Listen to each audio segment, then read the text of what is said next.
माणसं, माझी जनता हे महत्वाचं आहे. ही स्वराज्याची जननी म्हणून स्वराज्य, म्हणून तुम्ही आम्ही इथं आहे. अशा फक्त मेकअप करून जर मासाहेब जिजाऊ शक्य होतं बरं ते. शहाजीराजांना शक्य होतं, जिजामातांना शक्य होतं, प्रचंड श्रीमंत ते होते, आनंदात राहिले असते.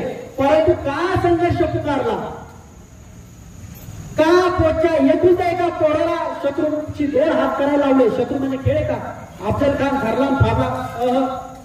प्रचंड सामर्थ्यवान अफजल खान होता. त्याला मारणं इतकं सोपं नव्हतं. मग शिवा काय करायला पाहिजे? हाड खानाला जाणं.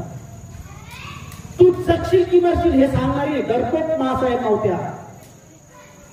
मनामध्ये संशय घालवणाऱ्या नव्हत्या. तू जरा मागे थांब, दुसरे जातीस. तू आधी पुढं हो. स्वराज्य आधी स्वतःहून उपजवून या, पुढं येऊ. त्याच्याशिवाय स्वराज्य निर्माण होत नाही. या